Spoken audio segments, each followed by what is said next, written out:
Hey everyone, welcome back to Car Flash of the Garage, where badge hype gets tossed in the glove box, spec sheet worship gets left at the dealership door, and what we're left with is raw, unfiltered, seat-of-the-pants driving truth. If you're new here, welcome to the no-fluff zone. We don't sugarcoat, we don't bow down to press releases, and we certainly don't pretend a car is great just because it's wearing a legendary badge. This is where cars get a fair shake on road, off-road, and on every inch of what they claim to be. Exterior. Today, we're talking about something that's been long awaited, almost mythical. The 2026 Mitsubishi Pajero Sport, a name that used to be synonymous with rugged reliability, off-road dominance, and serious utility. After a bit of a lull, Mitsubishi's finally swinging back with the new-gen Pajero Sport, and believe me, it's not just a facelift. This one is a full-on reinvention. And we're here to break it all down. First impressions. This thing doesn't whisper adventure, it yells it from a mountaintop. Standing in front of it, the 2026 Pajero Sport immediately commands attention. The new dynamic shield grille has evolved into something much more aggressive. It's flanked by ultra-slim LED daytime running lights that slice through the front like samurai blades. And beneath those, vertically stacked headlamps give the SUV a real sense of width and presence. Mitsubishi's finally ditched the awkward front end of the previous gen in favor of a more squared-off, robust design that looks ready to plow through riverbeds and conquer rocky trails. Moving to the side, you can really appreciate the new proportions. The 2026 Pajero Sport is longer, wider, and has a more muscular stance than ever before. The high belt line, slightly flared fenders, and chunkier wheel arches now house up to 20-inch alloy wheels in the top trims, and they look proper tough. There's a lot of Range Rover DNA here: clean surfaces, tight panel gaps, and just enough chrome to feel premium without being flashy. And the blacked-out pillars give it that floating roof effect, which is just slick. Roof rails sit flush but are functional,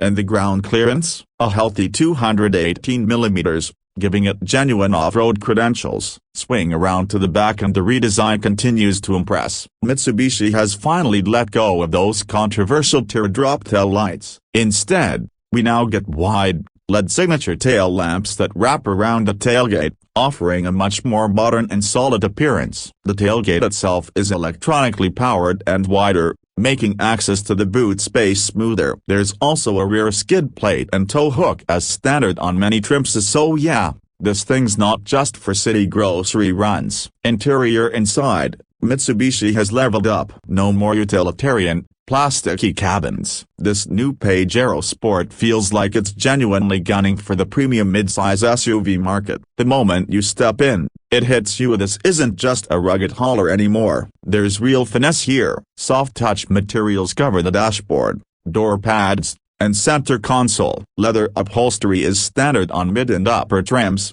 and not the cheap, shiny kind. Of this stuff feels good. The dashboard design is modern, symmetrical, and clean. The floating 12.3-inch infotainment touchscreen finally supports wireless Apple CarPlay and Android Auto, and the UI is crisp, fast, and intuitive. Right below it, you've got tactile, knurled knobs for climate control. Thankfully, Mitsubishi didn't go full touchscreen only here. The fully digital 12.3-inch driver display is customizable, smooth, and informative. There's even a head-up display in higher trims now. The front seats, supportive, ventilated, and power-adjustable, with memory functions for the driver. Rear seat space is a big win too. The second-row seats offer ample legroom and recline function, and because of the longer wheelbase, third-row usability has also improved. Is it adult-friendly in the third row? For short trips, yes. Long haul, maybe not ideal, but still usable, which is more than you can say for most rivals. Storage spaces are abundant: deep door bins,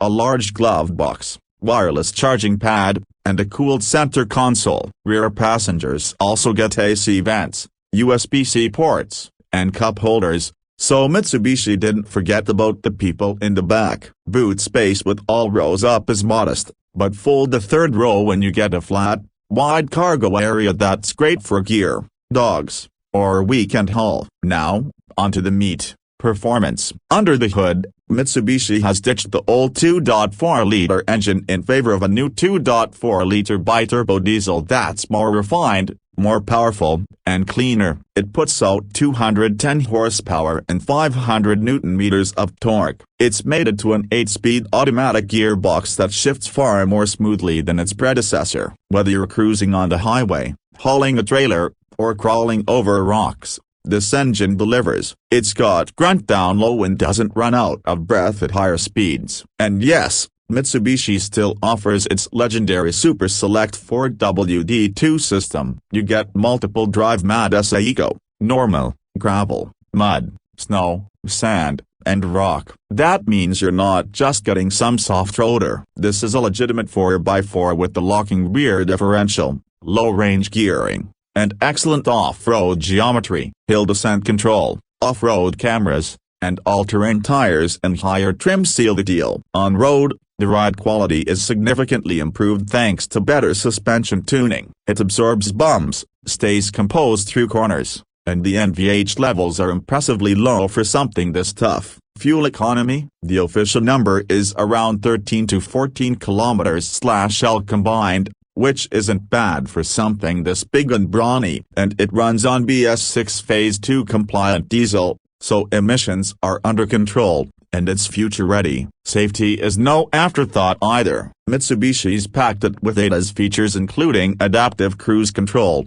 forward collision mitigation, blind spot warning, lane departure alert, rear cross-traffic alert, and a 360-degree camera system. You also get 7 airbags, ABS with EBD, traction control, and ISOFIX mounts. Let's talk price. The 2026 Mitsubishi Pajero Sport starts around $38,000 for the Bass 2WD variant and climbs up to around $51,000 for the fully loaded 4WD Elite version. That puts it squarely in the ring with the likes of the Toyota Fortuner, Ford Everest, and even undercuts some of the entry-level Land Cruiser Prado trims in select markets. It offers more tech, better ride quality, and arguably more real-world off-road capability than some of those. So, what's the verdict? The 2026 Pajero Sport isn't trying to be the flashiest SUV on the block. It's not obsessed with chrome. It's not trying to pose as something it's not. What it is a proper return to form, rugged, capable, refined, and finally modern in all the right ways. It brings back the Pajero DNA of adventure, durability, and go-anywhere confidence, but adds the comfort, tech, and luxury that today's buyers demand. If you're in the market for something that can be a family SUV during the week and a trail warrior on the weekends, this Pajero Sport needs to be on your short list. Mitsubishi finally stopped playing catch-up, and with this, they're playing to win. That's it for today's review. If you liked what you saw, give us a thumbs up, hit subscribe, and ring that bell so you don't miss the next ride we bring to the spotlight. This is Car Flash, where we don't just review cars, we road test reputations. Catch you in the next one. Stay sharp, drive true,